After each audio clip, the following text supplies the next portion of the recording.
All right, hello everybody, and peace of Christ to all of you. I hope my voice coming good and clear. Please invite your friends, and don't forget to download the video right after we finish. Today, our topic about money, money, money. It's a song we heard long time ago from a team. It's called ABBA. Money, money, money. Now, why people sing for money? Why people they worship money? The answer is very simple. Money, what we learn from this life, that by money we can get things we need and even more than what we need. By money we can enslave people, we can control, we can be rulers, we can be kings, we can be whatever we like to be. We can destroy life, we can save life, we can take life. Money do a lot. And the human being understood what money is about. And this is why the whole world is running after money. However, religion is no different. Religion, and hardly you can find something that's called religion is not connected to money.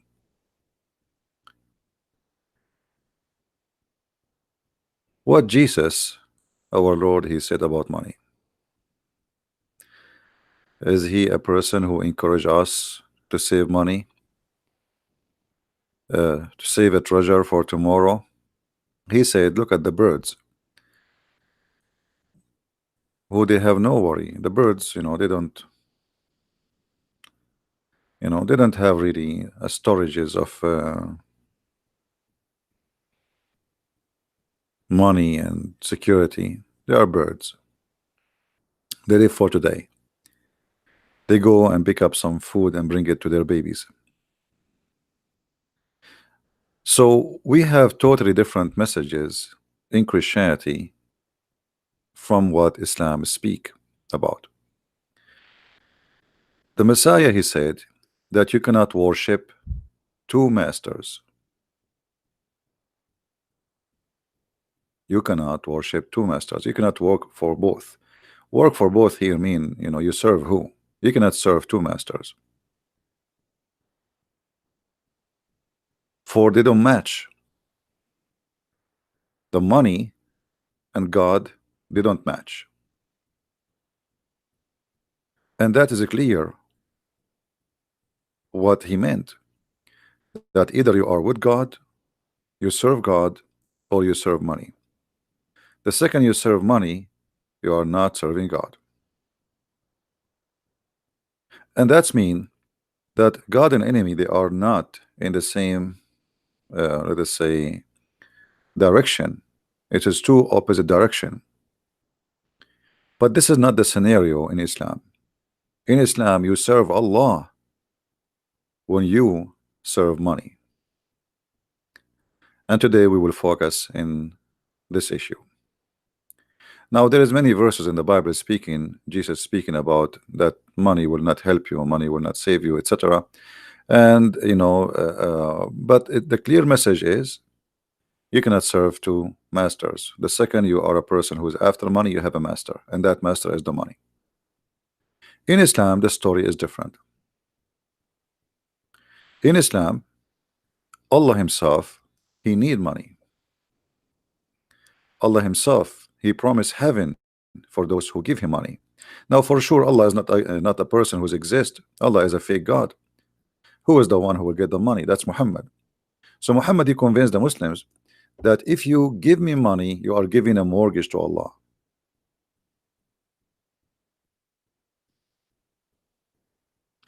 And he was using his God, as always, for the sake of generating money. So Muhammad, and this is very smart, by the way. This very smart and very evil in the same time. So you will not say, okay, I am the one who's asking you to give me. No, it's Allah. I'm telling you what Allah said. So now you are not just thinking about making a donation to Muhammad. No, it's don't you want to save yourself? Do you want to save yourself or not? So you have to give a mortgage to Allah, and Allah will pay you back in heaven. And who is the one who will collect the money? It is Muhammad. And Muhammad, he keep using that all over the Quran. Even he was asking the Jews that you should give me money too, because God, he order you to give money to the messengers. You have to support them with money. You see here the translation says, and then my messenger to support them. But in fact it says, وَأَقْرَضْتُمُ اللَّهُ قَرْضًا حَسَنًا, and we gave Allah a kindly loan. So by giving the messengers money, you are giving Allah a kindly loan. Okay, why Allah don't give the messengers loan? Can't Allah sponsor his messengers? Chapter 57 verse number 11, he who lend Allah a godly loan, a goodly loan, Allah will double it for him, and he will rich him in reward. Allah will make you rich. Just give him the money. Allah, he is in need and he is begging for money. Again, who is the one who will collect the money? Muhammad. The Muslim, they might say to you, oh, this is a charity. Well, hold on. I mean, charity, you don't keep saying it's just say give it charity. Give it charity, and that's it. Give it to the poor. Don't give it to Muhammad. If you see somebody is poor, feed him. Jesus says, if somebody asks you, give him. If ask you for your coat, give him your dress. And here this is about helping the needy, not just giving people your stuff. I mean, we are not crazy people. You go on the street, somebody says, give me your coat. And then Muhammad, he go farther with giving money, to the point he claimed that if you give him money, Allah will not only reward you in heaven, but he will grant you forgiveness.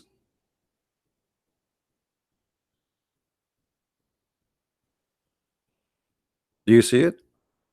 And here we need to ask ourselves, can we bribe God? Like now, if you gave the nation to Christian prince, God will forgive you from your sin. That is silly. That is really silly. What forgiveness have to do with giving money to somebody? You cannot bribe God. You will be forgiven for reasons. In Christianity, when the Lord, he taught us how to pray, they asked him how to pray. He says, say like this, our Father art of heaven. And there is something important in that prayer where he says, forgive to us the same as we forgive to others. So the first reasoning for forgiveness in Christianity is we forgive to others so we might be forgiven, not because we give money. You know what I mean? In order to be forgiven by the Messiah, by our Lord, the first condition is to forgive. You don't deserve forgiveness. Why I want to forgive you if you don't even forgive to others? You don't deserve it. So you are asking me to forgive you, but you don't want to treat the same people like, I mean, somebody hurt you, forgive him. You hurt me, you asked me to forgive you, so you don't forgive. Why I will forgive you? Not is because of you paid money to Jesus you will be forgiven. What Muhammad here is saying, that if you give me money, Allah will grant you forgiveness. Allah will grant you this forgiveness. And that, obviously is far away from the truth. And Muhammad always, he used to scare people, to make them pay money. He is a professional scammer. If you remember, when Muhammad, he made a speech to the women, saying to them, I saw that most of you are going to be in hellfire. What was the solution? How those women, they can be saved from hellfire according to Muhammad? Very simple. Give alms. All those hadith says the same. Give Muhammad money. Give him your earring.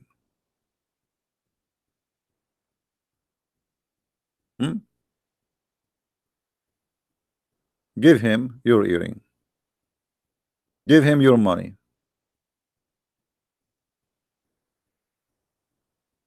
If you give Muhammad money, then you women, you will not go to heaven. You will not go to hell. All those references in front of us.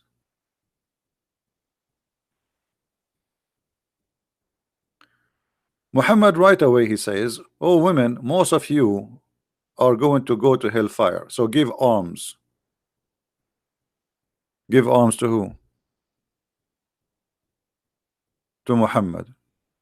And Bilal, he start collecting the earring and the rings of those women, golden earring, silver earring, golden rings from those poor women, because Muhammad he convinced them that most of you are going to go to hellfire. So give us your earring. Give us your earring if you don't want to go to hellfire. And Muhammad here actually he confirmed that women, they are, you know, half a brain. And one of the reasons they are going to go to hell, for they are half a brain. And because she have her period, which is very stupid. Very stupid.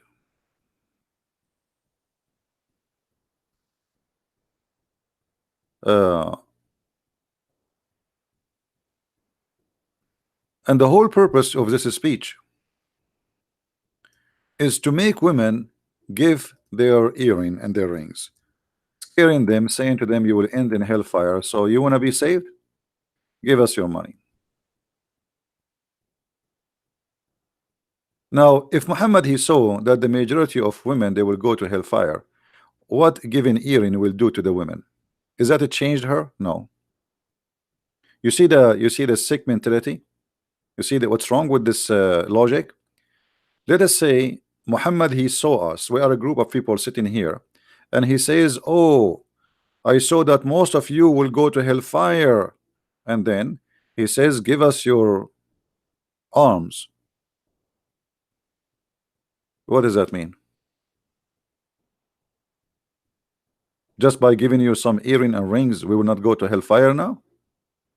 Nothing changed on us. We are still the same. We did not change the way we do things. Women, they still women. They still have their period. So why they will go to hell? They will not go to hellfire no more if we give their earring. Simply because if you give your earring, now you are Muhammad, he grant you forgiveness.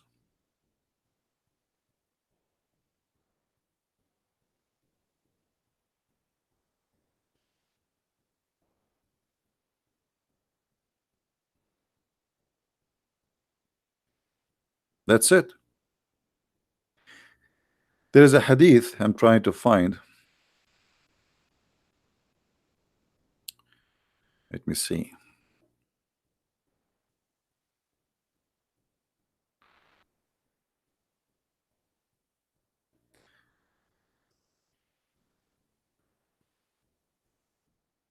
Why Jesus did not say, if you give me your money, then you are going to be forgiven, forgiven.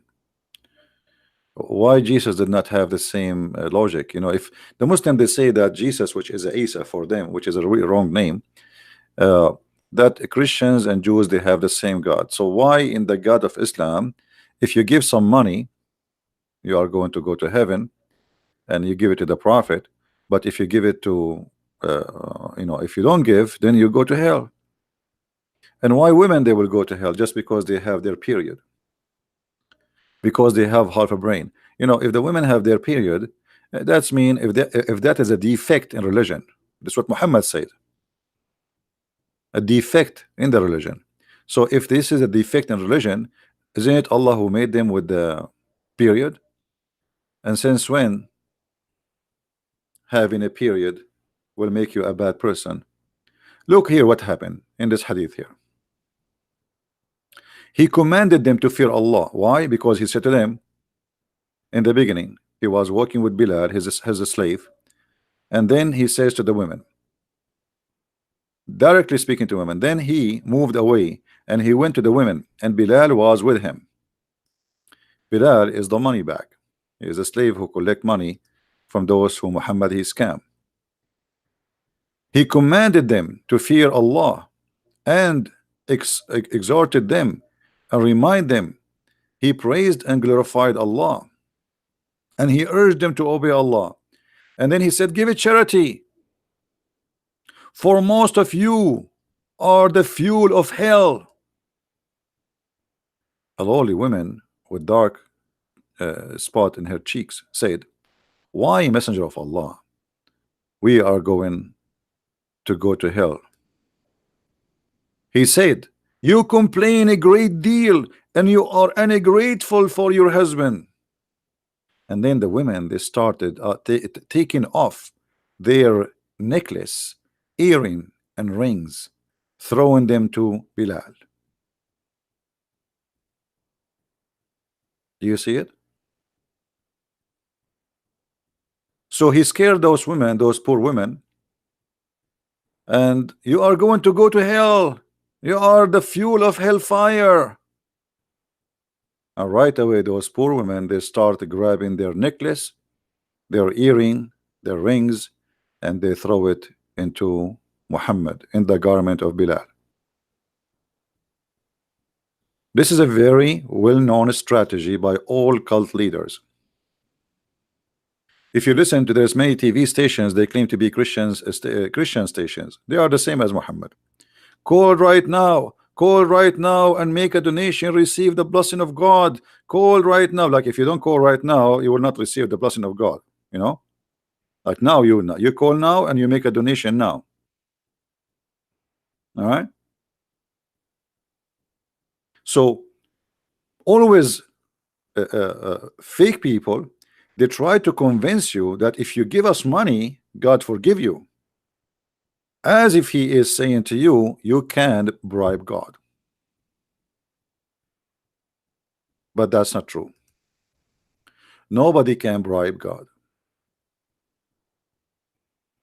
We have a brother here, he posted a verse from the Bible.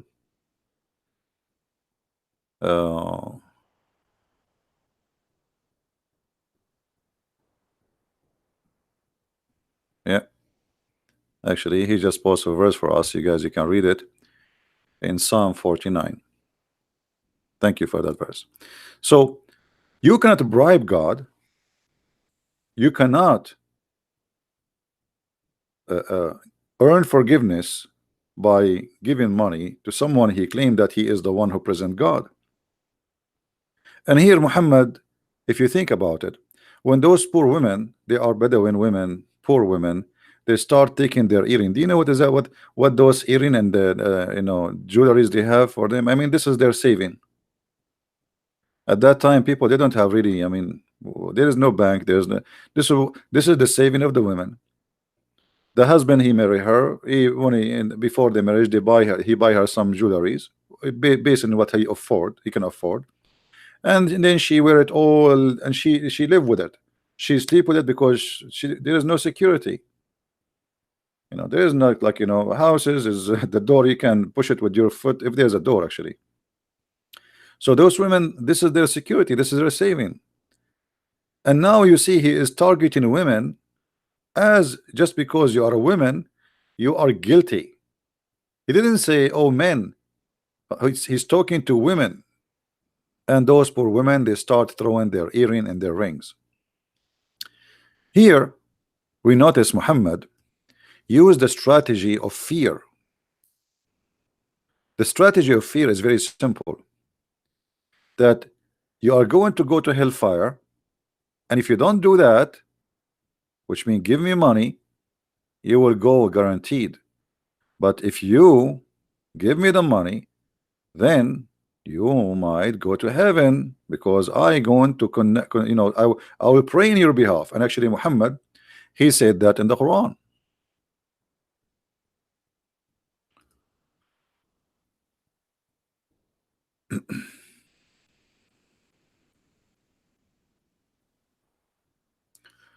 Muhammad, he says, if you want to meet the Prophet, which means Allah, suppose he's speaking, oh, you believe, when you consult Messenger of Allah in private, spend something in charity before your private consultation. So you guys, if you want to talk to Christian Prince in the private, you have to pay.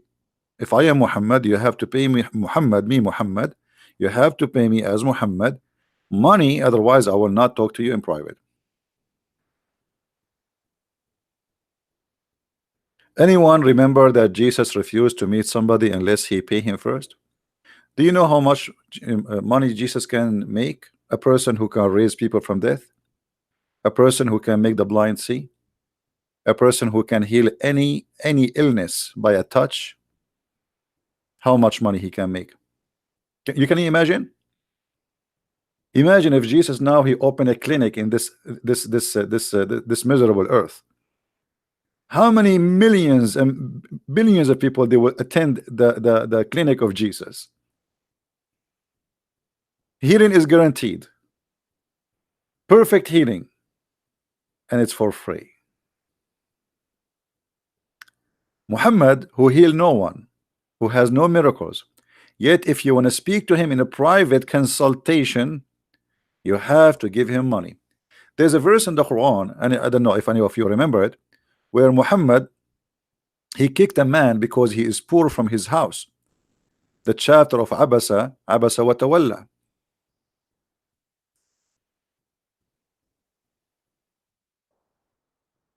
There's a chapter in the Quran, chapter 80 verse number 1. It says that the Prophet gave a bad face to a man. Who is this man? He is a blind man. But why? What for? The answer can be shown in the Islamic interpretation. You see, we don't use a Christian interpretation. The Muslim, they will say, oh, you know, this is a Christian Prince interpretation. He's lying, brother. He's lying, brother. He's lying.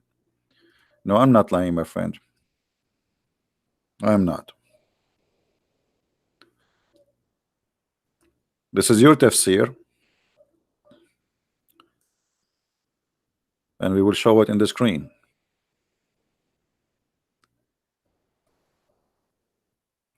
Muhammad was busy with a bunch of businessmen.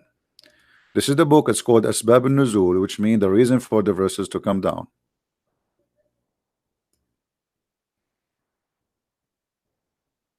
This is official Islamic government of the Kingdom of Jordan. Muhammad, when Ibn Maktoum, who is a blind man, he come to meet him. Muhammad was speaking to the highest men of the tribe of Quraysh, the rich men. He was meeting with Utbah and Abu Jahl, Ibn Hisham, and Abbas, etc. So they supposedly he is meeting with people who they are important, hoping that they will embrace Islam. Ibn Maktoum stood up and said, "O Messenger of Allah, teach me of that which Allah has taught you." He kept requesting and repeating his request, not knowing that he is busy dealing with someone else. Busy dealing with someone else? What does that mean? Well, the guy is asking you, teach me about Allah. This is an answer, should be a benefit for all of those. He is trying to convince people to convert to Islam, right? So this is still in the topic. It's not a change in the topic. But just because he is a poor blind man, Muhammad, he don't want to answer, and he kicked him out of his house. That is not a behavior of a person, anyone claim that he is a messenger of God.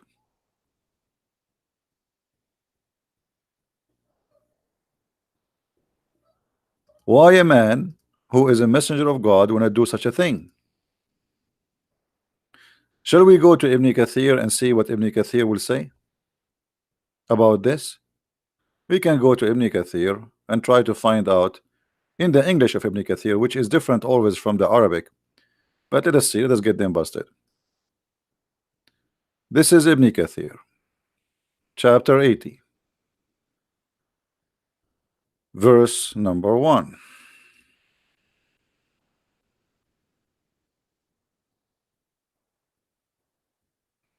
All right. Do you see it says here he was addressing one of the leaders of Quraysh, rich men, leaders, businessmen. He's trying to make them accept Islam.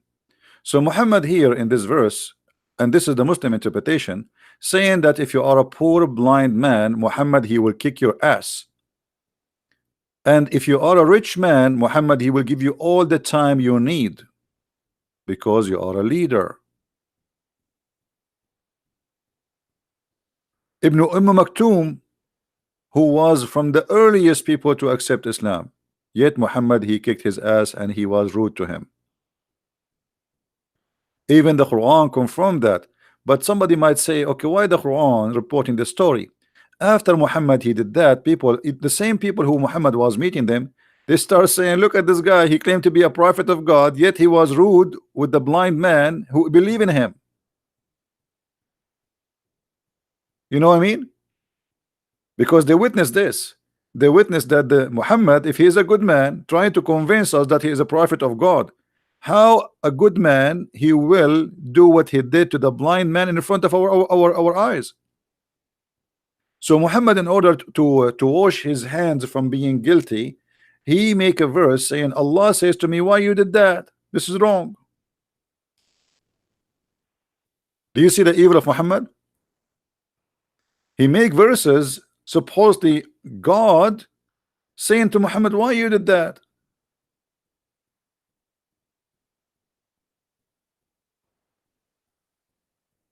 The Muslim, they say to us, Muhammad was the most noble person. He was the most amazing person. I never saw a noble person. He will kick the ass of somebody he is blind, because that will be against his nature, regardless if he is busy or not busy. A blind man asking you do that to him?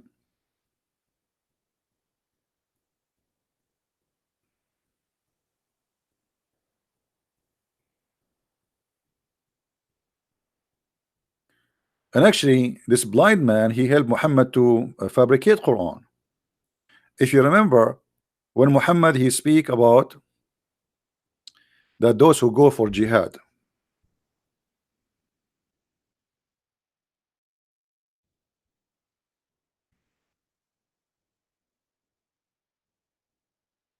Muhammad was speaking about those who go to jihad, and Muhammad he mentioned that there is certain people, there is no sin on them if they don't join jihad. Okay, but when Muhammad he mentioned that, Muhammad he forgot to mention the blind. Ibn Maktoum, he said to him, and what about us the blind?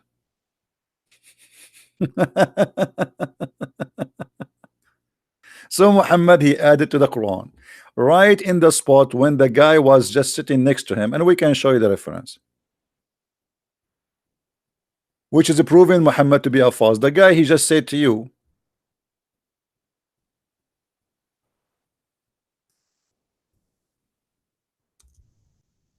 what about the blind?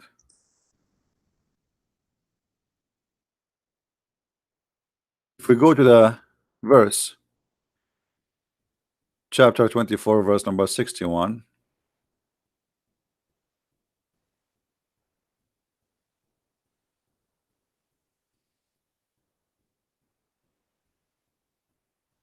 So actually this guy, he was a helpful for Muhammad.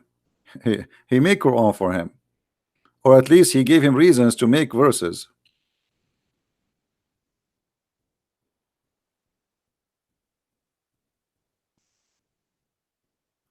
And this is why he added, there's no blame upon the blind, no blame upon etc., because Ibn Maktoum, this person, the same person, he is behind this reason.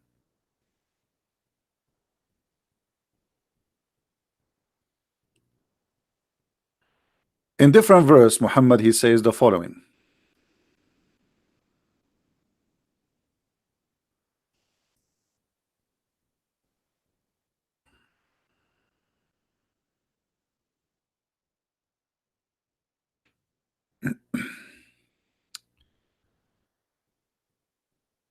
Read with me carefully, please.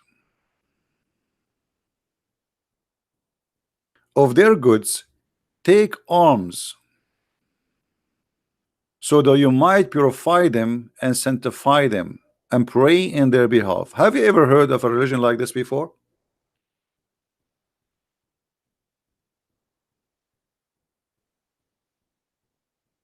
Anyone notice here what what is the dangerous about this statement? Who notice? Let us see from you guys. I want you to think with me. What is the problem with this verse? As you see, this is not my translation, this is not my website, this is your Islamic website, this is your Arabic, this is your English. Everything is yours, Muslims. I have nothing to do with it. What is the problem here? Anyone notice?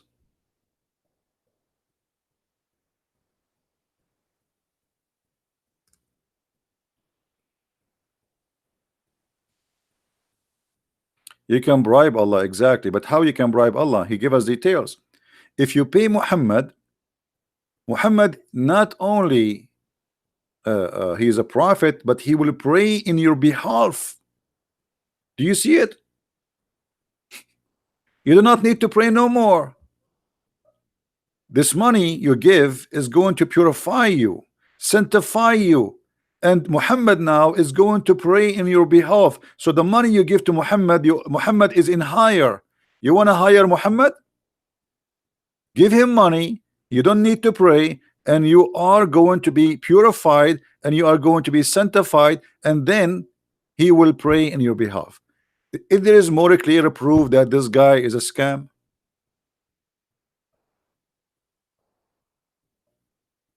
So imagine I say to you, if you give me money, you don't need to pray. That's it. I will pray on your behalf. Just give us the money. Obviously, this is a scam. We have a Muslim guy. He's saying, "Is this guy is stupid?" Osman, answer us. Okay, maybe I'm stupid. You are smart. Osman, you are a Muslim and you are smart. I never saw a Muslim. He is not smart, by the way. All of them are genius.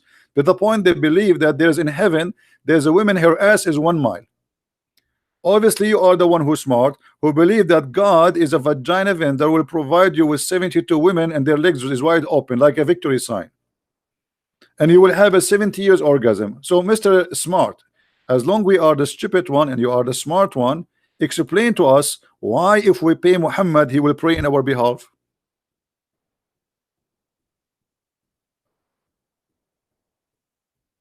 Do you know, Mr. Smart?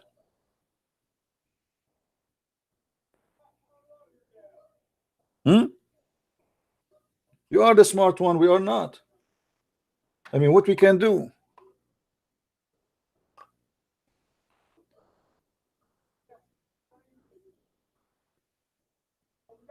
He see a lot of poor people will go to heaven. My friend, he see a lot of people will go to heaven, but yet his best friends, all of them, they are rich. He promised Uthman ibn Affan, and he make him the caliphate after him because simply he is a very filthy rich. Who is the poor people? Muhammad, he bought, you know, the Quran says, look at this. Have you ever heard, not only in Islam, not only you can bribe God, Allah can bribe you too.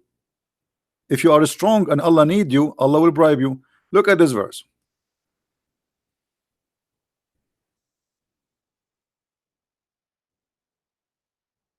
Always those who claim to be prophet of God, I mean, they have to make some nice speeches. What he will say, the poor people will go to hell. But obviously he is always in the side of the rich. If you read this this verse look nice, okay. And by the way, here it says wafir riqab. It says here in translation, and to free the captive. It doesn't say that. A riqab, it says here sadaqat, the alms is given to this and this and this, and to the slave. Nowhere it says free the slaves. Now, but look at this here. وَالْمُؤَلَّفَ قُلُوبَهُمْ, the one their hearts need to be reconciled. Anyone knows what is that about? Anyone knows what this is about? Who here remember what we said before about this verse? Who is the one their hearts are to be reconciled? You believe it or not, Muhammad, he bribed people to convert to Islam. And this is written in their Islamic books, and this is in the Quran too. Abu Sufyan, he was a very important man, a war warrior. His family are they are criminals. Muhammad, he needed them. And actually, because of Abu Sufyan, Islam expanded. Abu Sufyan family is the one who occupy all the Islamic world we know today, not Muhammad.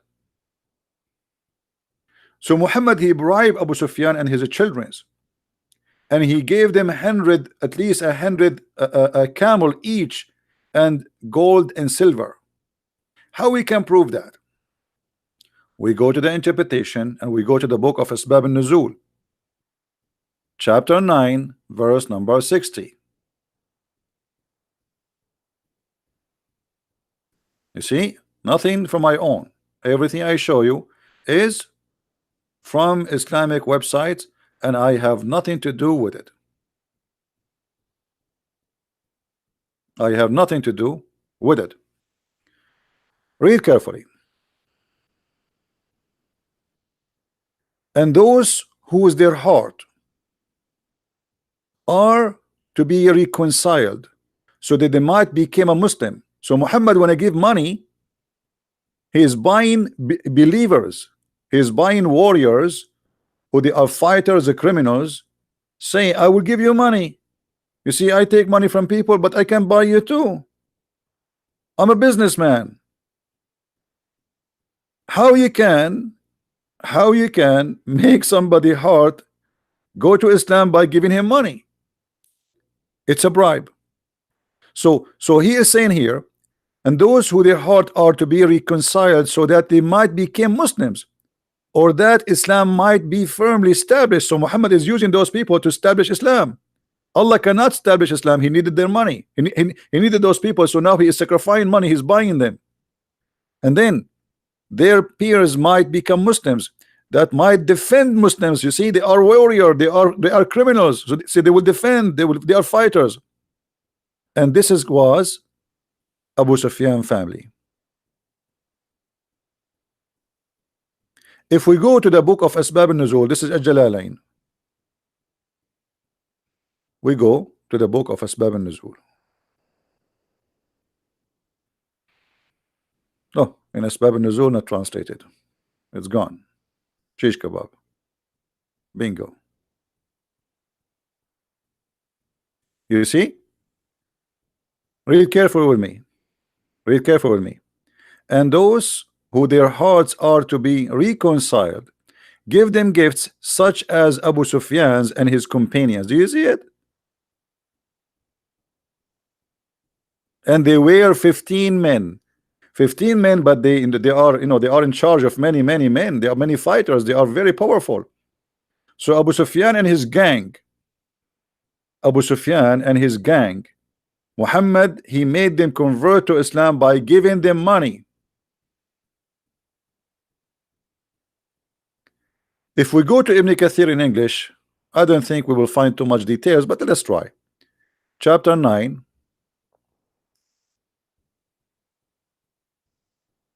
verse 60.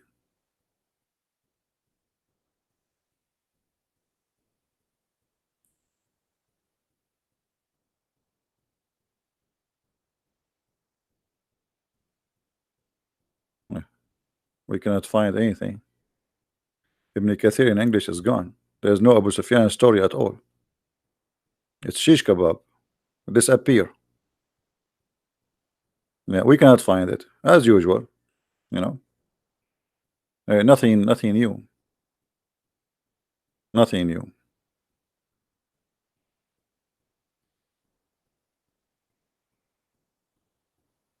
Yeah. So Muhammad, he accept a bribe, and he will pray in your behalf, as we showed you, and he will sanctify you by giving him money, And Muhammad too, he used money the same way he used money for his benefit, promising you going to heaven.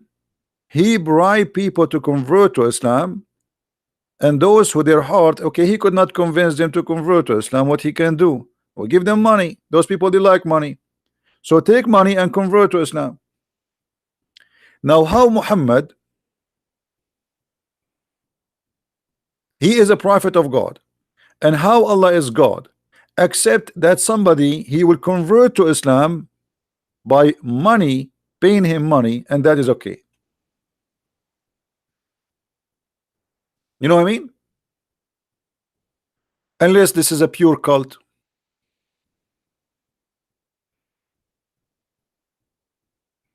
Guys, forget about Osman. Leave him alone. He's just a kid. Focus with me. Try to learn something good for you.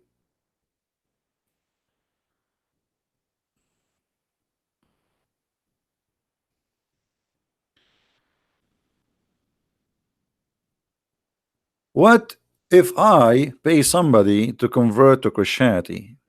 Is that really a real conversion? That's fake. That's false. So what? Are we fooling God now? So I give you money, you became a Christian. Are you saved? You're not saved. You're going to go to hell. Actually, me and you will go to hell now. Because you did not convert because you believe. You convert because of the money. So you worship the money. That's why the Bible says you cannot serve two masters. You cannot serve money and God. So we have totally two different agenda and totally two different belief. So those naive Christians who says to you, oh, Islam is Abrahamic, Islam is Abrahamic, shame on you. Shame on you.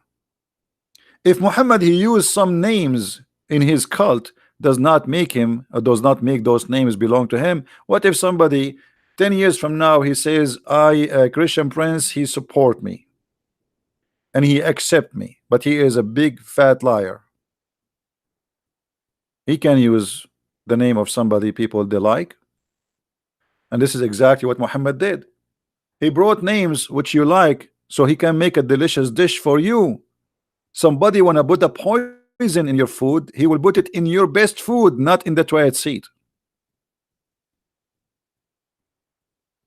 Do we agree?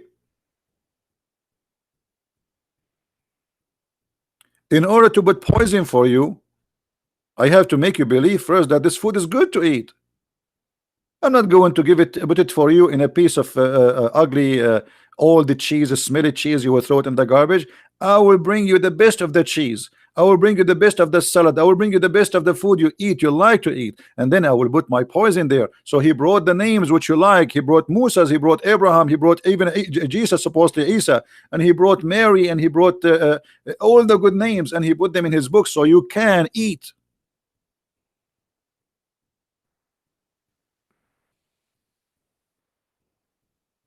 Otherwise, Muhammad not only far away from Abrahamic belief, Muhammad is anti-Abraham.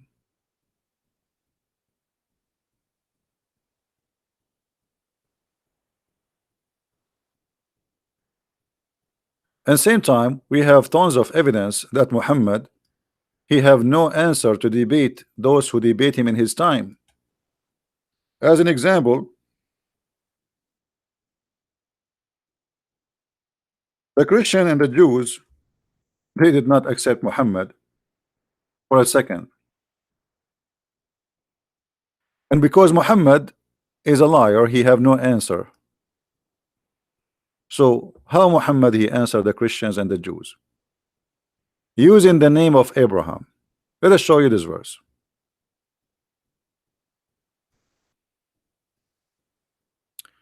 Ye people of the book, why dispute ye about Abraham when the law and the gospel were not revealed till after him? Have ye no understanding? Which means, are you stupid? Now look who is stupid here. Muhammad saying to them, you are debating me about Abraham, but you came after Abraham. But isn't he is the last one to come? Here you notice that this is cannot be from God. This is from a stupid idiot who have a very low IQ. There's no way God here is refuting the Christians and the Jews, because a stupid God only will say such a thing. If you are the last one, then how you come with such a logic? Ye, why you are disputing about Abraham if you came after Abraham? But you came after the Abraham, after the Jews, after the Christians, and based on your logic, you are the last one who have the right to dispute. You know what I mean, guys?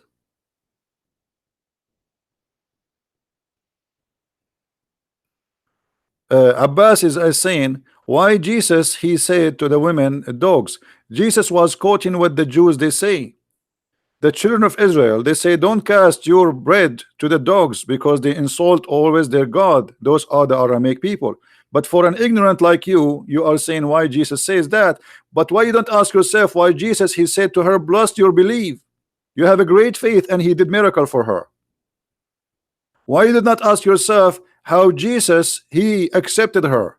Why you did not say to yourself why the woman, even if she is coming to him and ask him in a miracle, nobody can do unless he is God?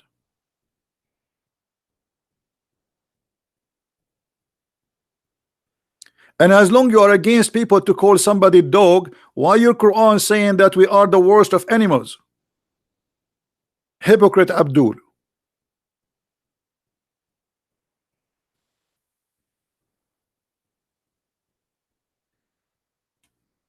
The Quran call us all kind of names. Najis, animals, worst of the creatures, evil doers, kuffar, pigs, monkeys, you name it. And then this little tiny creature, he is trying to say why Jesus said dogs. Jesus was quoting what the Jews says. Here, look at this.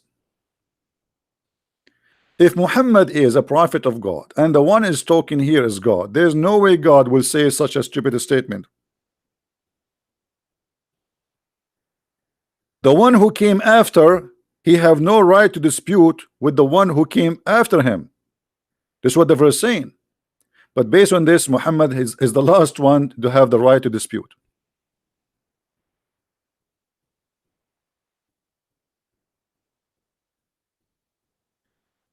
Jihad does not mean holy war. Here we go. Okay, the one who says jihad does not mean holy war, who is the donkey who told you that? Give me his name so I can get him busted. You know, I saw many articles that say jihad is your struggle with yourself, a struggle with fasting. That's a big fat lie. This is, yes, there is many meaning for jihad, but the jihad which a Muslims will get a reward with is the one who do go and kill. When somebody come with a statement, there's one of two things will happen to Christian Prince. Either he will laugh at you or he will laugh with you at yourself.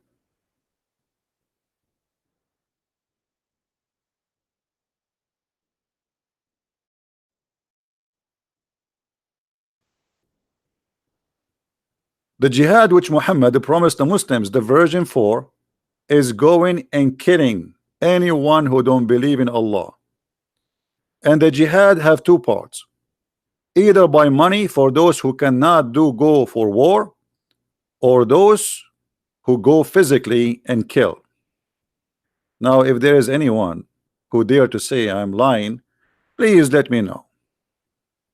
Actually, why we waste our time? We can get you busted immediately. Here we go.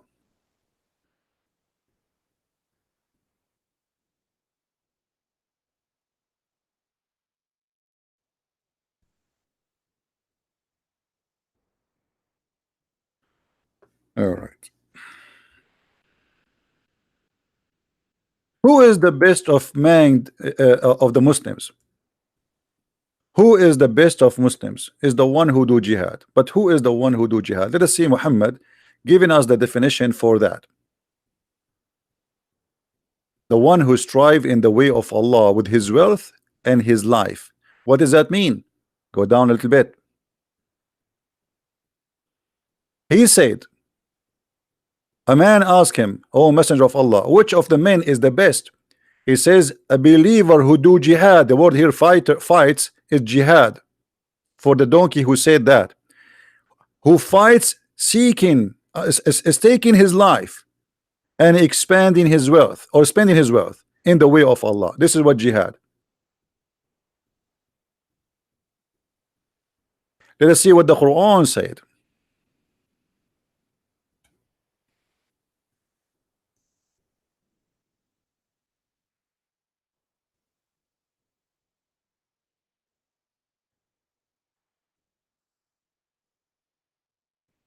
We have tons of verses about jihad. Kill, kill, kill, kill.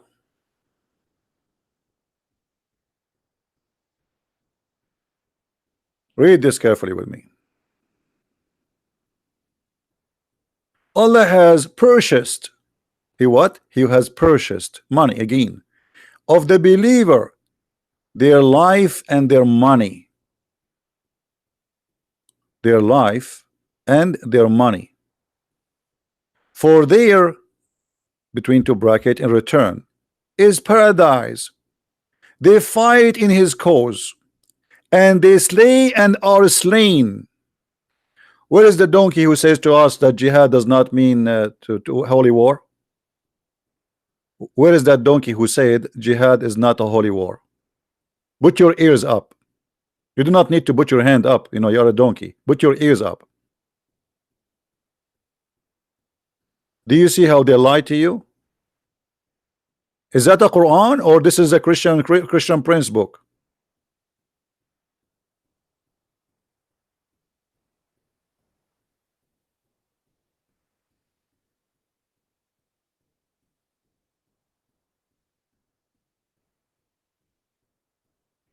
Not only that, Muhammad here, he confirmed that Allah, he purchased you. You are a property of Allah, and your money belong to Muhammad, and your life belong to Muhammad. Muhammad, he can do whatever he want with you.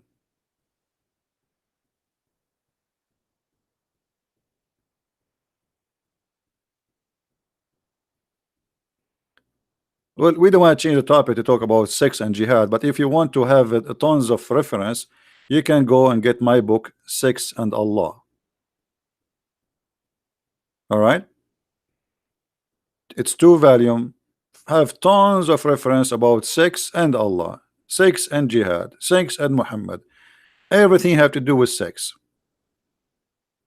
But remember, I did not put in my book everything about sex in Islam, otherwise I have like 10,000 books to finish this topic.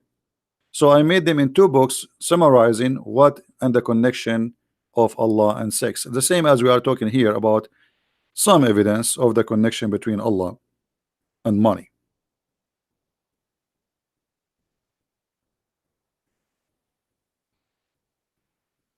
If there is a Muslim, he is a sheikh, and he think he is not shaky to debate me, please don't hesitate. You can give us your Facebook, post a challenge in your Facebook. I want to debate a Christian Prince, and post your Skype. We will call you immediately, not tomorrow, not next month, not next year. Is that fair, guys? Is that fair? If there is any sheikh, he is not shaked, terrified to debate me. If you have the courage and the knowledge, post in your Facebook, I make a challenge to Christian Prince, and for sure your Facebook will verify who you are. Don't create a Facebook media today just to make this lie, because there's some kids, you know. We want a verified page of Facebook for a sheikh who is willing to debate me. You post it there, you post it here for us, we check it out, we will call you. I will call you immediately. Just give us your Skype.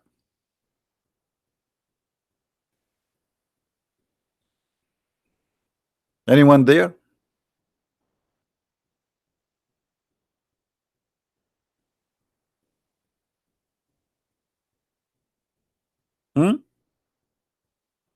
Fight for his cause. Why Allah he need to fight for his cause? Any Muslim can explain why Allah don't fight for his cause? Allah is God, right? If Allah he want, a Muslim, they say if Allah wants something, he say be is going to be. So what the point here saying to us to fight each other, slaying each other? Why you don't solve the problem? You're God. If the purpose is killing the kuffar, you kill them.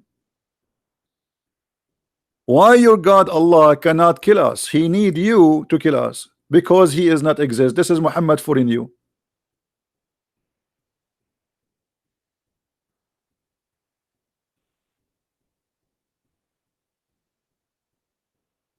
Allah long time ago he made a threat to people like me, saying to them, if you don't believe in Muhammad, look what we will do to you. What he will do to us? Brother, if you don't believe, brother, in the Prophet Muhammad, brother, Allah is going to erase your eyebrows, and Allah is going to make your mouth close, and your nose is inside your head. Let me show you the interpretation. Chapter 4, verse number 47.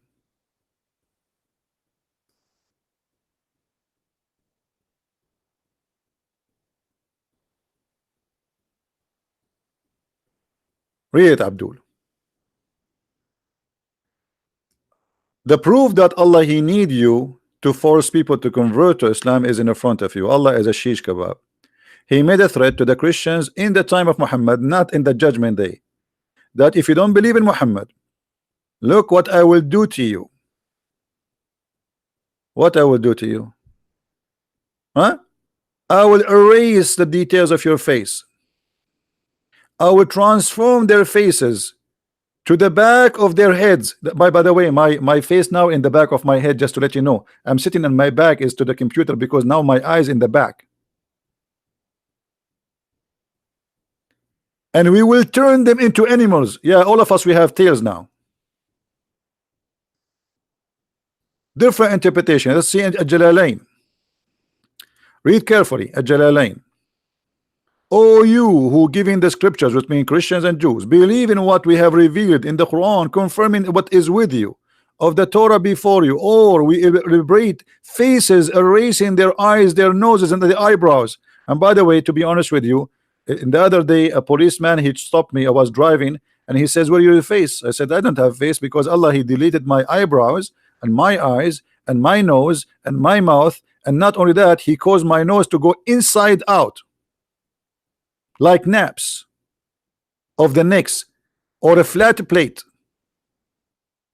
And this is why I use my face sometime to put rice in it. Like when I go to overseas, they ask me, do you have a dish with you? I say, no, put it in my face. It's like a dish.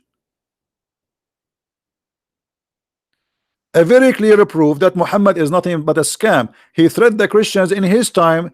You be careful, you better believe in me now. Allah will do this to you soon, the same as he did to the Jews, which means he did it in the past, not in the it's not about tomorrow in the judgment day. This is now, and nothing happened to the Christians.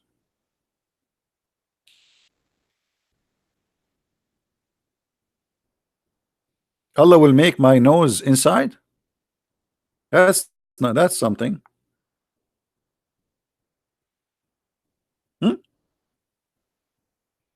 Look at this. A Muslim, he is posting for us this verse. This is the verse always the Muslim they post for you just to fool you. This verse you posted from us, you idiot, it's about the Jews. Muhammad here is saying, he is quoting a verse from the Old Testament, where the verse says, if a person he killed an innocent man. This is from the Old Testament, and this was for the Jews. Why Muslims they love to lie? This is have nothing to do with you. It says there actually, and we order Musas. Why you don't post the verse before it? This is for Musas, not for you. And if we ask the Muslims, by the way, who is an innocent person in Islam? The one who kill an innocent person is the one who kill a believer. If you kill non-believer, he is not an innocent person. Liars will end in fire. And we are here to get you busted. Right? Let me show you.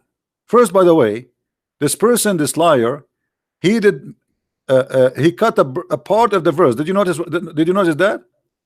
Did you notice how he cut a part from the verse? He's a corrupt person. Muslims are corrupt people. Let me take a snapshot of what he posted us, and this is the verse in the Quran. He cut the part where it says we made it obligation for the children of Israel. He cut that from the verse because he didn't want to show you that this was for the Jews, not for him. And Muhammad was quoting the book of the Jews. Do you see it? This is the Quran. Why he cut that part? Why he cut the part where it says the children of Israel? Because this is the whole idea. Islam is a scam. Why you cut the verse? This is the same verse.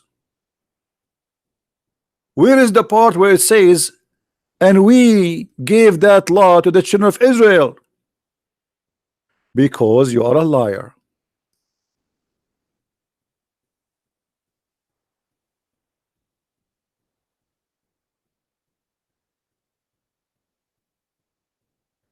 Abdul, you cannot play with the Christian prince. I don't even play chess with myself. I will lose. And not only that, the same verse here is still, when the Muslims explain it, they says you cannot kill an innocent person which is a Muslim. If a person he is not a Muslim, he is guilty. There's an interview between what his name, this guy in England. England became the nest of terrorists. What his name? I forgot his name. The Pakistani boy. They made an interview with him in the BBC. He says, why you don't condemn the killing of innocent people? He says, yes, first of all, innocent people in Islam is Muslims. Go search it right now. No, not Alida. What Alida was? Ali is just a kid. Andam Shawadri, Andam Shawadri. He explained it. He is being honest. He says killing innocent in the Quran mean killing innocent Muslims. If you kill non-Muslims, they are not innocent. The BBC guy, he says to him, you must be kidding me. So are you saying to me those who they are killed, etc., they are guilty? He says yes, they are guilty because they refuse to accept Islam. And this is exactly what their interpretation says. So they quote for you a verse to mislead you, to misguide you, and to fool you. And there's many stupid idiot out there, they are waiting for being misguided. Why you don't quote for me the verse after it to show you the mercy? The only reward who make war upon Allah. Upon Allah, how you can make war upon Allah? I am in war with Allah. What is the punishment for me? You know, when you see the word war, you think those people are fighting Islam by like taking sword. No, the second you say a statement against Muhammad, you are waging war against Allah. What the punishment? The verse after it. They will never quote this verse for you. We cut their hands, we cut their feet from opposite direction, we crucify them, and we expel them from the land. Have you ever seen a Muslim quoting for you the verse after this verse? They don't quote it.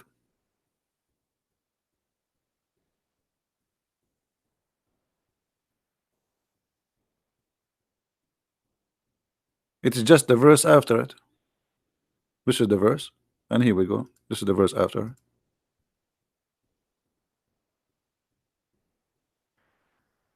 Look what Muhammad said, just to get them more busted.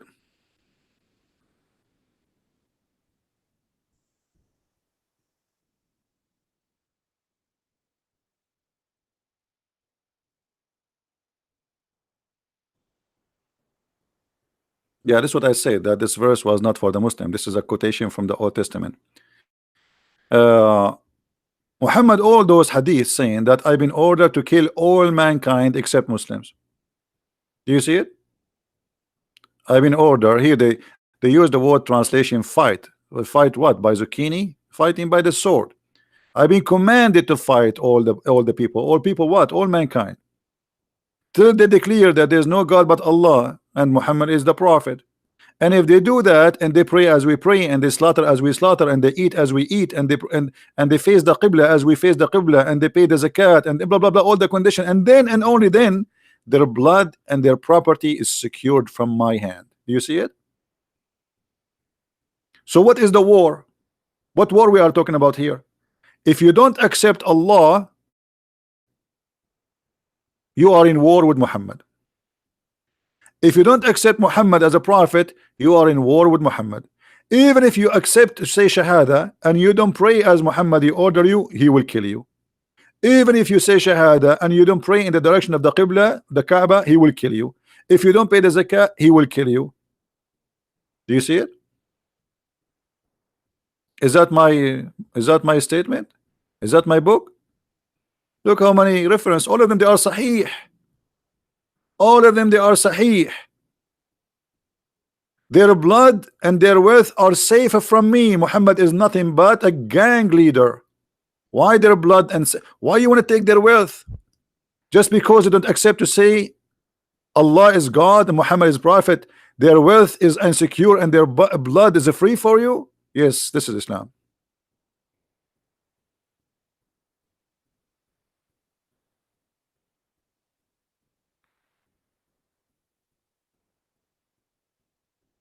Not only that, Muhammad he says that people I was victorious by terror. He is a terrorist from a distance of a month.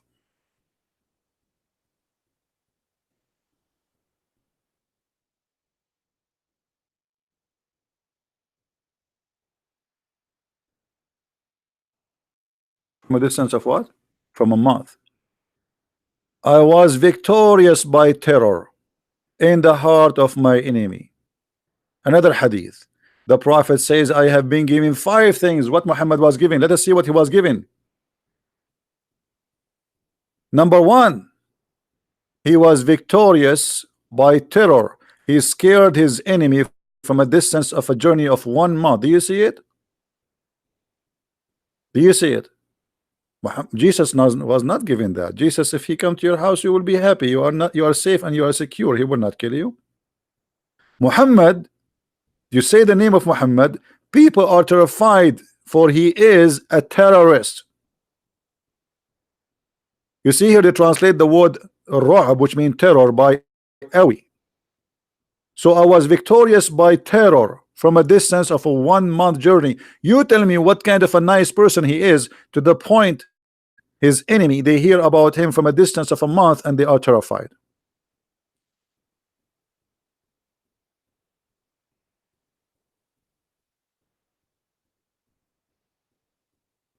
Now we go to the second part of our topic. Go back to the money. Money is not only Muhammad he pay you, money is how Muhammad he buy you. We showed you how Muhammad he bought the family of Abu Sufyan, but what about heaven?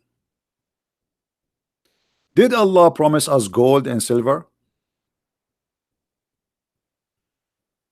in heaven, and pearls and jewelries? Yes.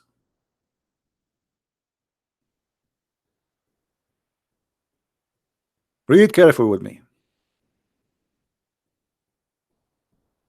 Allah he take your money now, but he promise you money later. Allah will admit those who believe and work righteousness deed, which means killing the Christians, killing the Jews, killing the Hindus, the Buddhas, the atheists, etc. To the garden beneath which rivers flow, they shall be adorned therein with a bracelet of gold and pearls, and their garment made of silk.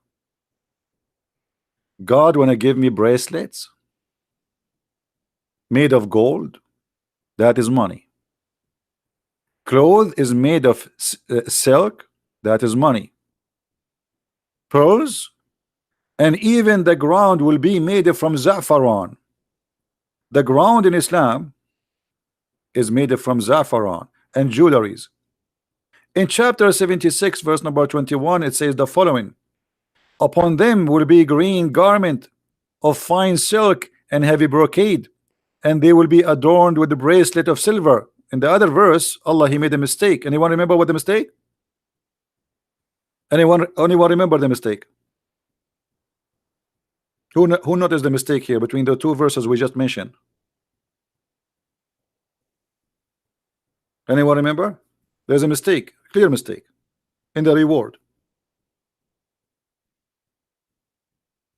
No, one verse saying that you will have gold, and the other verse saying it says a bracelet from silver.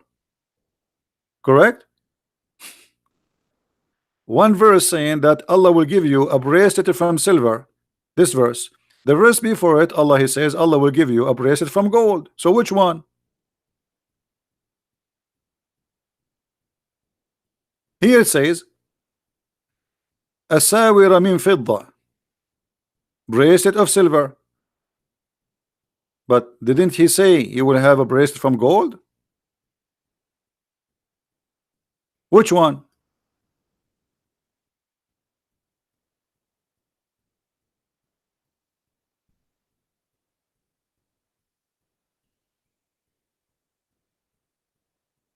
Did you notice? Allah do not remember what his promise is. So in one verse he says the bracelet will be from gold, in the other verse the bracelet is from silver.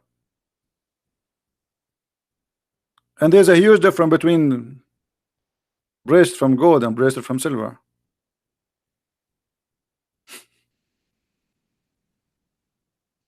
And here you ask yourself, what is the value of gold in heaven?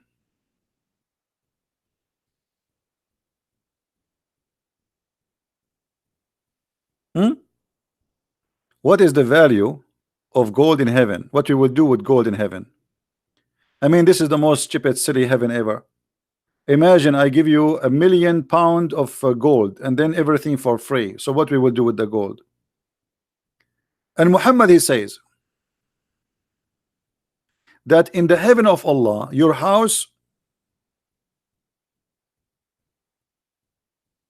is made one brick from gold and one brick from silver.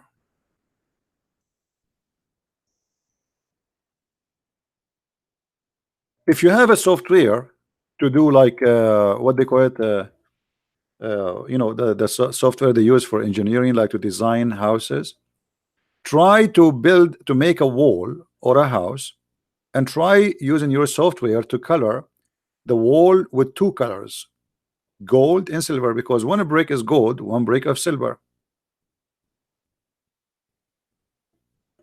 Okay, and see how ugly it's going to be, how comfortable your eyes will be to live inside such a stupid house. I prefer a cabinet or a cabin made from wood, will be a lot nicer, so friendly, and I will feel like a human inside it. Being inside a box made from metal, that is not a house. Especially it's a shiny wall, gold and silver. How disgusting.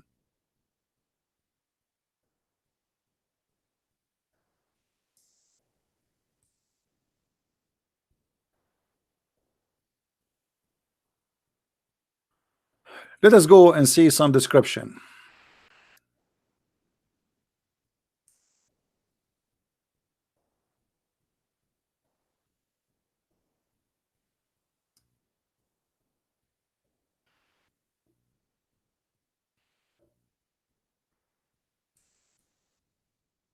We cannot find those hadith in English. Oh boy.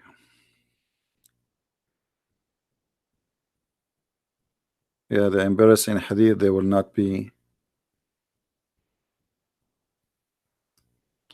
Let us show let us see this verse in the Quran.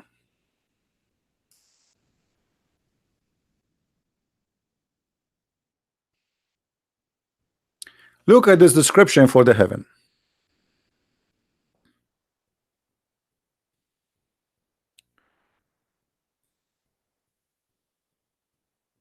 In the hell there's no food, but in heaven you will eat as much you want, and then Allah will make your face soft. You see the translation here is false. It says joyful. It's not, it's a lie. It says na'ima. Na'ima. This is literally the translation.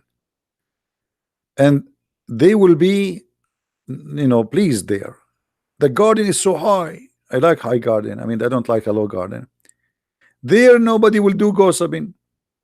And there is a spring of water running. But you remember the yesterday we spoke about two fountains. Now it's one spring.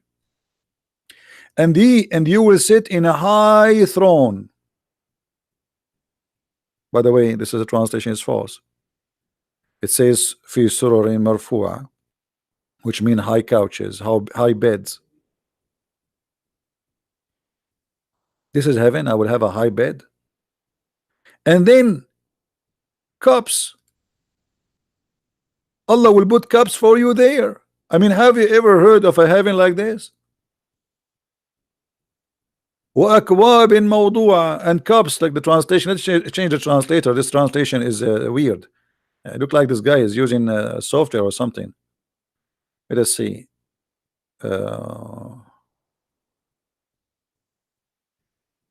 Here we go. See? And cups set at hands in heaven, my friend. You have cups there. I mean, you enter your kitchen, brother, you have cups. Have you ever heard of God? He's promised me to have cups in heaven.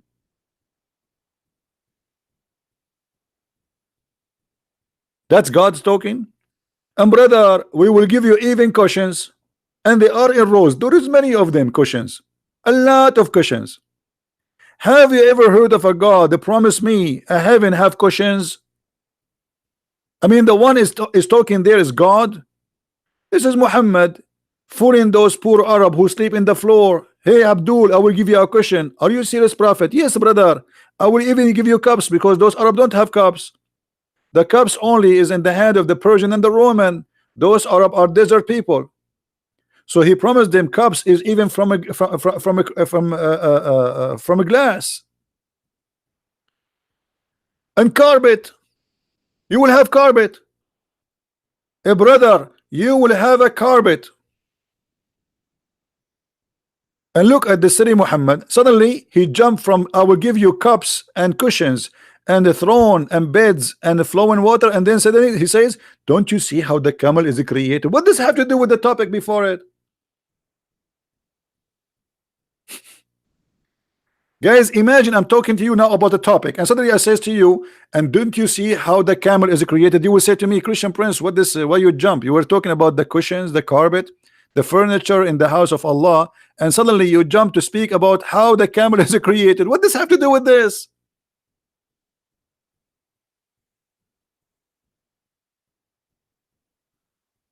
I mean, this guy, he have a diarrhea. He don't know what he's talking about.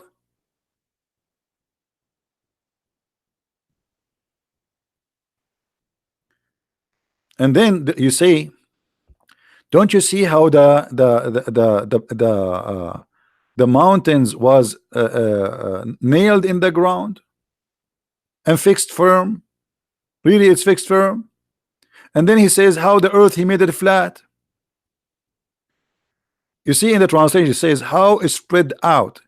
It says in Arabic how he made it flat, suttihat, like a roof, flat roof.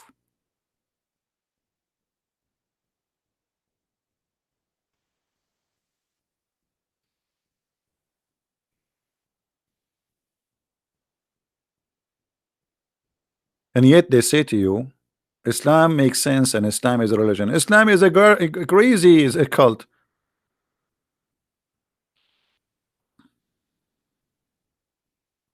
What is this?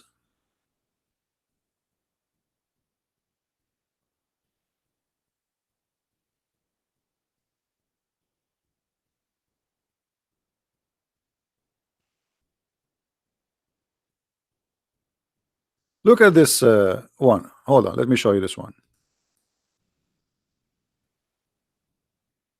We mentioned that Allah will give you cups, right? Okay, read this one with me. You believe it that this is God talking?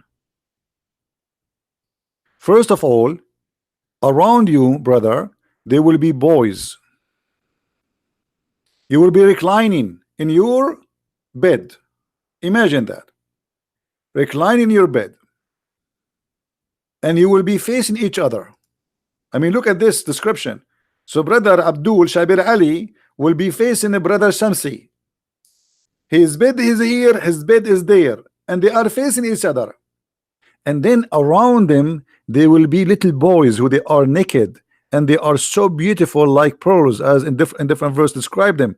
And they will serve them, those boys, or around them will be cups and jugs and glasses from a flowing wine.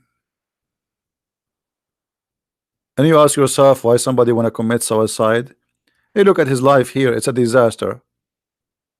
He have to work, go in the work, work as a taxi driver or a truck driver, and spend the whole day driving or doing concrete work to make pennies. He kill himself. He go there. He will find all those boys naked around him and women opening their legs. There's no panty, and each time he have sex with her, Allah, he will make her vagina brand new for him again, and cups and jugs and glasses, and he's wow, that's amazing, brother.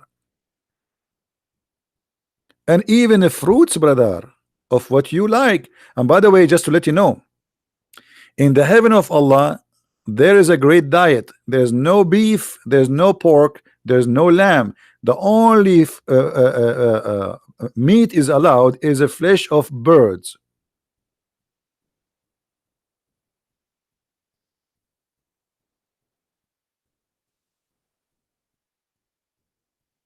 Hmm? This is the open buffet of Allah. Only chicken,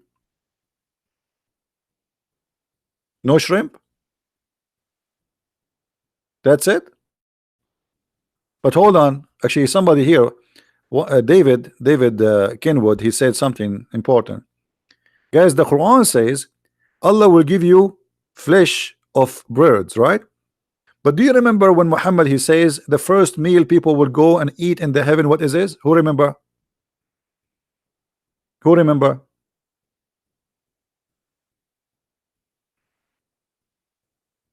David, he just posted. Who remember? The liver of the whale, right? So Muhammad is a liar.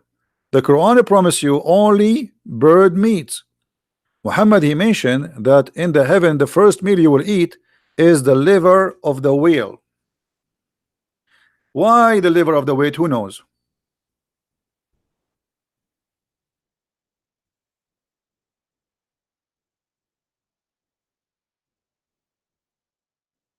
Hmm?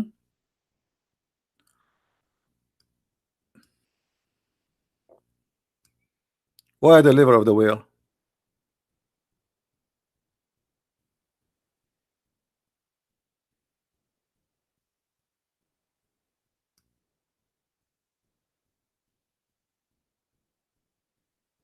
Six. The Arab, they believe that if you eat from the liver of the whale you will become a porn star.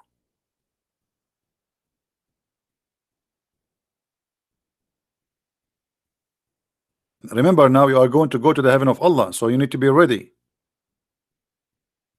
So you eat the liver of the whale, your private part will become like takbir.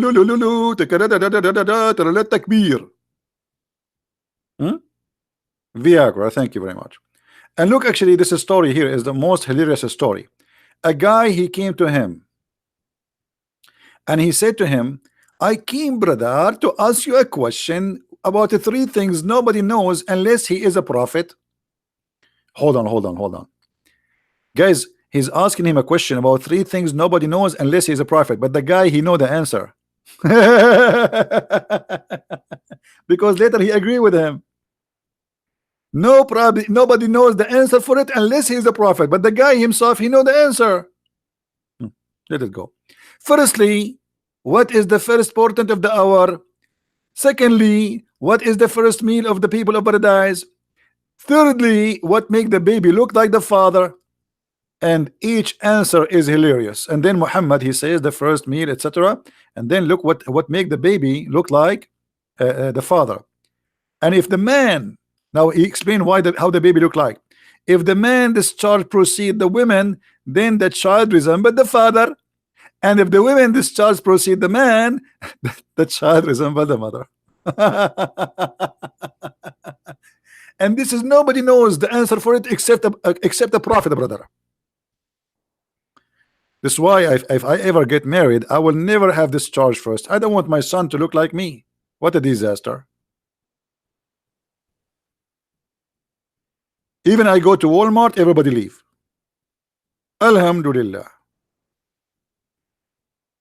I enter a store, everybody's out. I go in the elevator, nobody there. Even the airplane I am in, even the captain, he leave.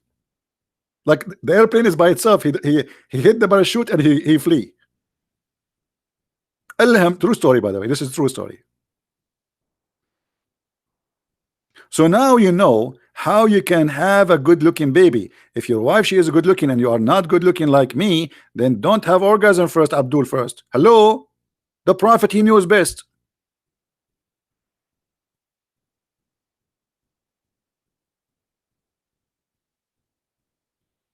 You found a sheikh, let him post in Skype, he in the, sorry, in the Facebook, that he accepted challenge me, and you know, just give us his Facebook, and he can post there his Facebook account, and we will contact him.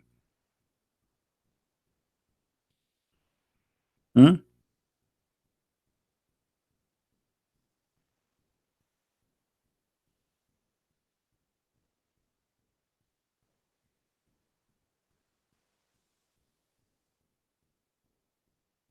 And Abdul haven't. This is what proves that your prophet is a prophet, because he believe that the first meal of people who enter heaven is a whale liver. Allah will hunt whales. Allah is doing fishing right now. How many whales Allah he need? How many whales Allah he need? We have 1.5 billion Muslims supposedly. How many whales Allah he need to feed them? And those are the one is alive. So if we count those who die, you know, since the time of Islam until now, maybe by now we will have 10 billion.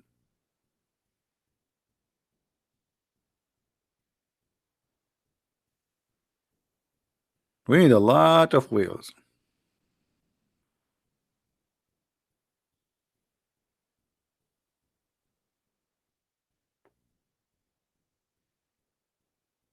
Any Abdul? Yeah, but yeah, maybe Allah would take that whale, the one who carried the earth. Yeah, good one, Andrew. Andrew, he says maybe the whale which is carried the earth. You remember the story, guys? Who remember where we can find uh, the story of the whale who which carried the earth?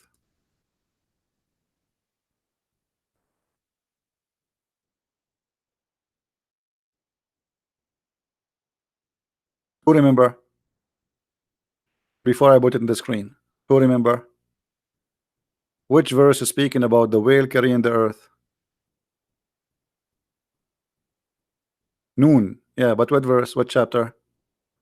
Actually, that chapter is, it should be, actually the chapter name should be chapter Noon, but the Muslim, they change the name, they make it Al-Qalam with a pen. Noon. Noon. It is one of the miracles of, look at the translation, guys. Look at translation. Look at how funny. Noon is one of the miracles of Allah. Why? It's a letter, brother. It's a one letter. This is a miracle of Allah. So if I say noon now, I made a miracle. Noon is an Arabic letter.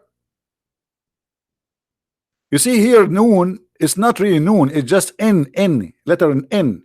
Let me type it for you in English. It just, this is what it is. What miracle of Allah, you donkey. But because they cannot explain it, it's a miracle, brother. That's it. This is what it says noon. In Arabic, when a letter alone, we give it like a name. So we call it noon. But it's a letter N. That's it. This is a miracle of Allah. Why? Is Allah the one who made this letter? But if we go and to try to find out what this noon mean, you will be really amused. Shall we go and see what noon mean? Just for the sake of education. Chapter 68, verse number 1.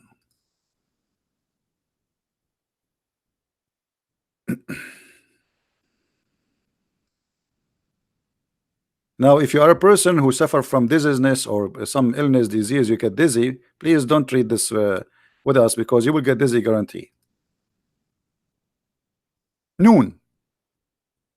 What noon mean? Brother, Ibn Abbas is talking, the cousin of the Prophet himself. And from the narration and the authority of Ibn Abbas, he said, regarding the interpretation of Allah saying noon, noon, he says, Allah swear by noon, which is the whale that carried the earth on its back, and the whale in the water, while in the water, and beneath it there's a bowl, and under the bowl there is a rock, and under the rock there is a dust, and none knows what is under the dust save Allah. Here the knowledge of the scholars stop. Don't ask me more questions. I do not know. I could not go deep in the ocean more than this. That's it. My knowledge arrived to the dust, and the dust I do not know. Please don't ask me.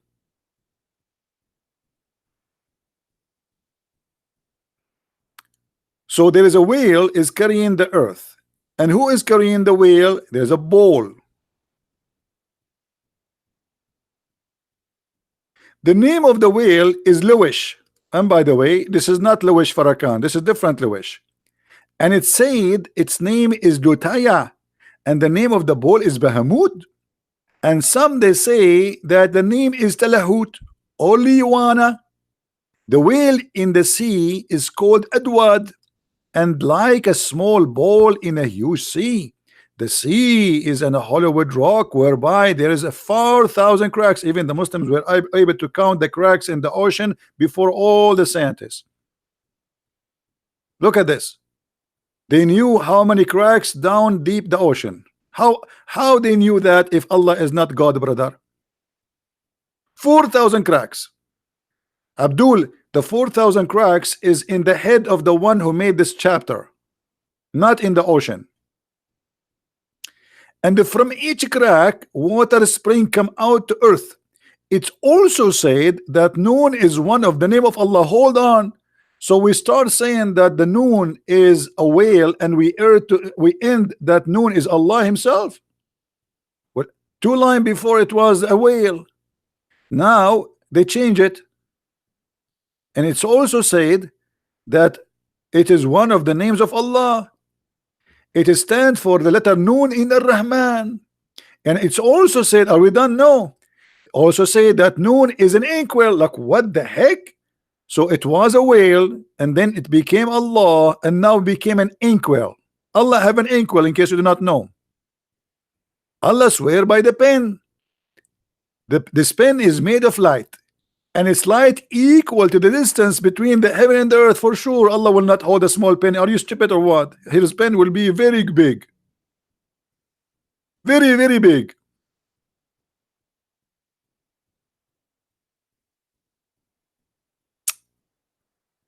Oh boy.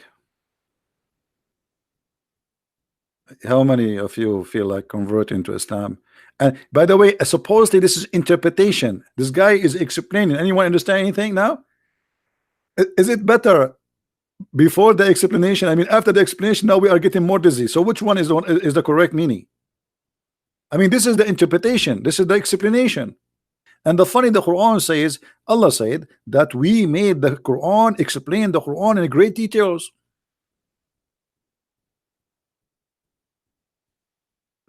Are you sure? Are you sure you explained the Quran in great details?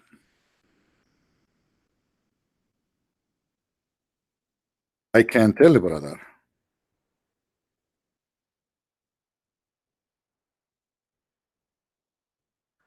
Oh boy.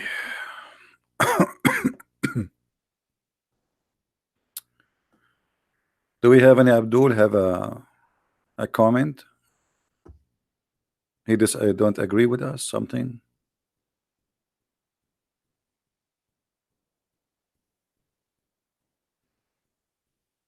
And thus how we explain our ayat.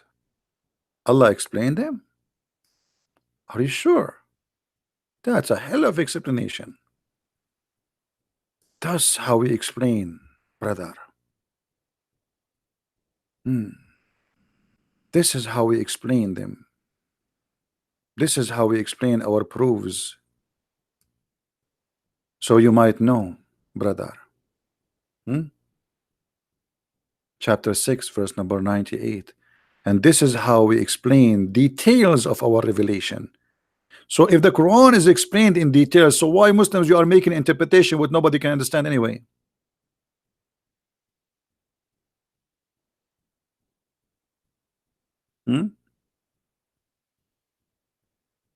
Any Abdul?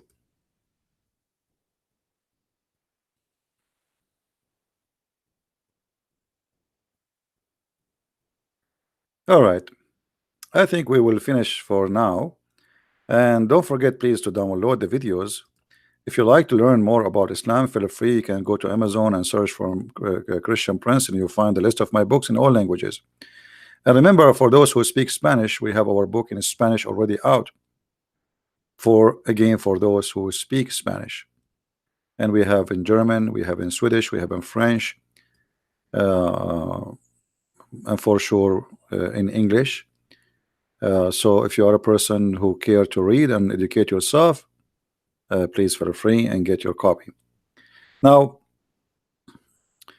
the reason we ask people to download the videos, because we want you always to have reference, and they are for free. It doesn't cost you money. It's for free. All the time we give here is for free.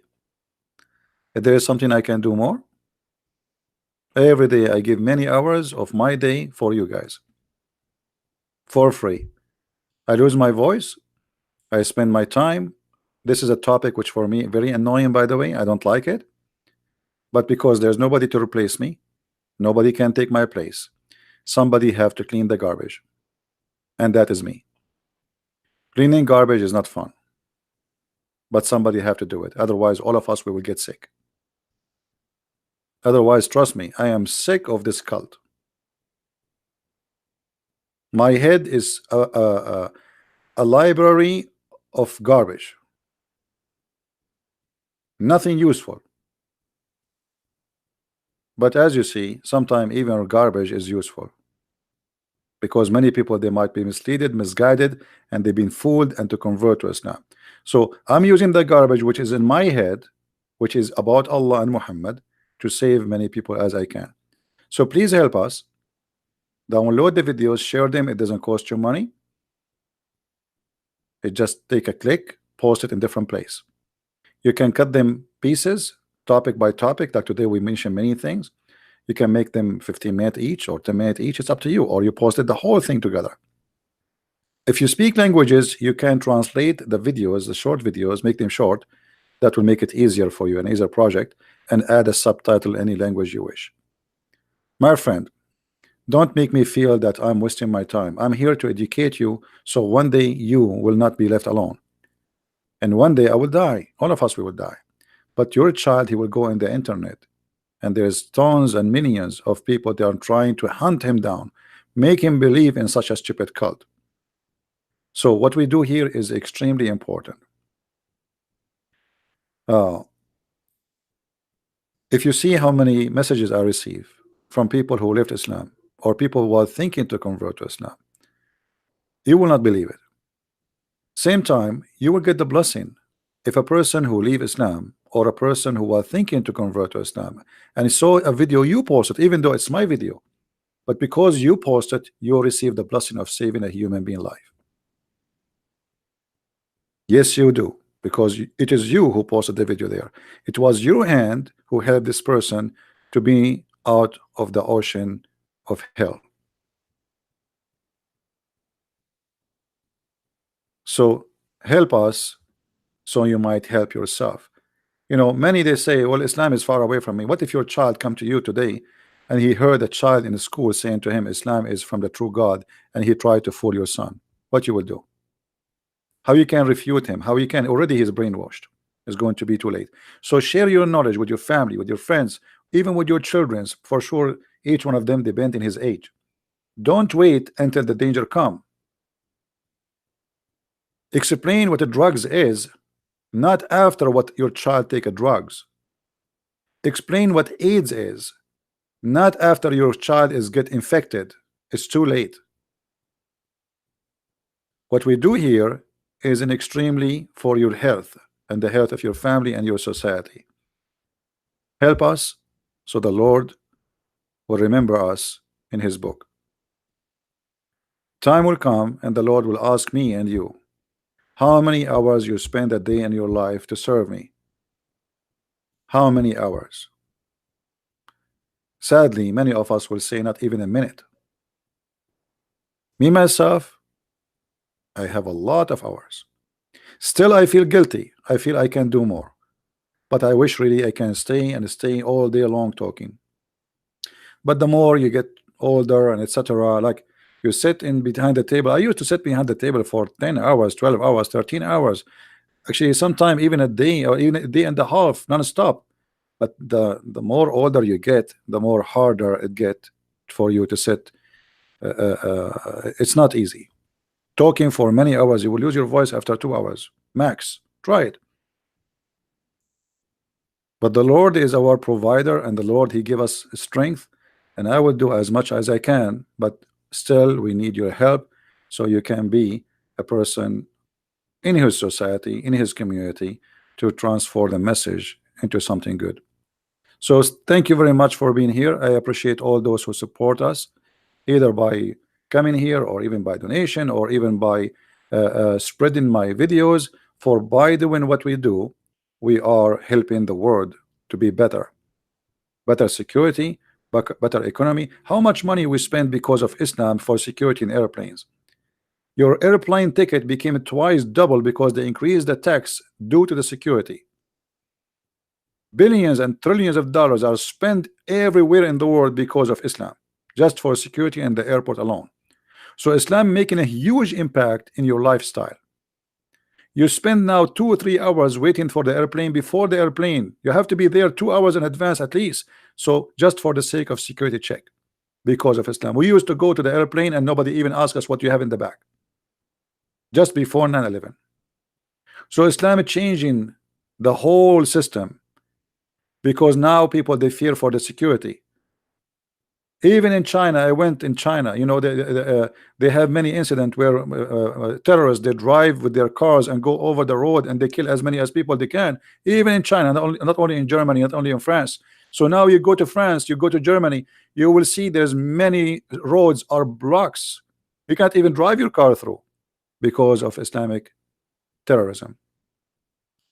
So don't think that this is a joke. Maybe it's funny, maybe it's stupid, maybe Islam is garbage in your mind, but for somebody else, this is a holy religion, and he is willing to kill for the sake of his God. So this is a very extreme, dangerous cult, impacting your life, your security, your finance, your business, your work. Many people lose their jobs because of Islam. After 9/11, almost all American airline companies went bankruptcy. Nobody's flying.